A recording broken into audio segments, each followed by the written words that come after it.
एक समय की बात है। जंगल के बगल में ही एक छोटा सा गांव हुआ करता था। उस गांव में एक बूढ़ी दादी और 5 साल का पोता रहते थे। एक दिन सांझ के समय उस छोटे पोते को लैट्रिन लगी और उसने अपनी दादी माँ से बोला, दादी माँ, मुझे टट्टी लगी है। दादी माँ ने उस बच्चा को लिया और जंगल के बगल में झाड़ियों के पीछे ले गए। जब वो बच्चा टॉयलेट कर रहा था तो थोड़ी देर बाद दादी माँ बोली, बेटा ज़रा जल्दी करना, नहीं तो हमें सांस पकड़ लेगी। तो उस झाड़ी में बाघ छुपकर बैठा था। जब बाघ ने ये बातें सुनी तो उसको डर लग गया। उसने सोचा कि अगर शाम हो गया तो मुझे भी पकड़ सकती है। मुझे जल्दी से अपने गुफा में जाना होगा, इतना सोचा। और इतना सोचते हुए झाड़ी में से दौड़ते हुए भागने लगा। भागता भागता कुछ दूर गया तो उसे बड़े ही जोर से प्यास लग गई। वो पानी के तलाश में एक नदी के किनार पर गया और वो जैसा ही पानी पीने की कोशिश की कि पानी के अंदर अपना ही चेहरा देखकर डर गए और फिर से लगा भागने।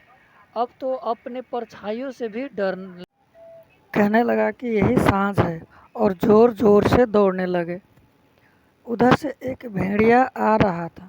उस भेड़ियों का नज़र इस बाघ पर पड़ा तो भेड़िया उस बाघ से बोला, क्या हुआ, क्यों भाग रहे हो? बाघ ने बोला, भाग मामा भाग, नहीं तो तुझे भी सांस पकड़ ले। भेड़िया बोला, अरे कैसा सांस, कहाँ है सांस, जरा हमें तो बता। बाघ बोला, अभी भागो, चलो अपनी गुफा में बताऊंगा। भेड़िया नहीं माना, बोला कि नहीं, तुझे अभी इसी वक्त मुझे दिखाना होगा। बाघ बोला, उस नदी में था, मैंने अपनी आँखों से देखा अभी।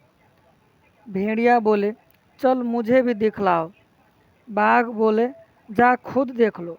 भेड़िया बोले, मैं पहचानूंगा कैसे, तुझे भी मेरे साथ चलकर दिखलाना होगा।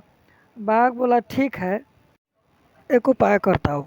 एक बड़ा सा डोरी बांध कर एक छोर तुम्हारे गले में और एक छोर मैं अपनी गले में बांधूंगा और फिर चलेंगे दोनों साथ साथ। एक बड़ा सा डोरी बनाया और एक छोर बाघ अपनी गले में और दूसरी छोर भेड़िया के गले में बांध कर चल दिया सांझ को देखने।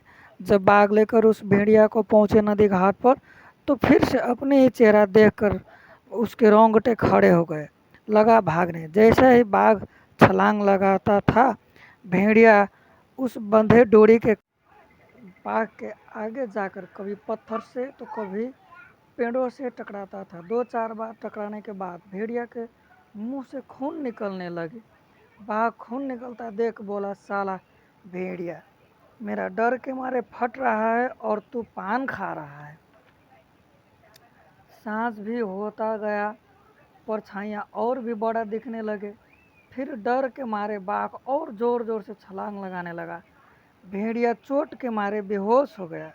यह देख बाघ बोला, हरामी, मुझे पता नहीं मैं आज जीऊँगा कि नहीं, पर यह आराम फरमा रहा है। फिर जोर से छलांग लगाए। छलांग लगाते ही भेड़िया का सर पत्थर से टकराया और जबड़े बाहर आ गया। यह देख बाघ बोलता है कि देखो, मेरे फटने पर तू दांत दिखा रहा है, पहले अपनी गुफा के अंदर जाता हूँ, फिर तेरा हिसाब लूँगा। जब वो गुफा में आए तब तक भेड़िया दम तोड़ दिया था। बाघ अंदर जाकर गुस्से से बुलाया पर भेड़िया नहीं बोला तो बाघ कहता है कि मैं बाल बाल बच गया, ये दांत दिखा रहा था साला मुझे, इसी को सांझ ने पकड़ लिया, ठीक है मैं बच गया।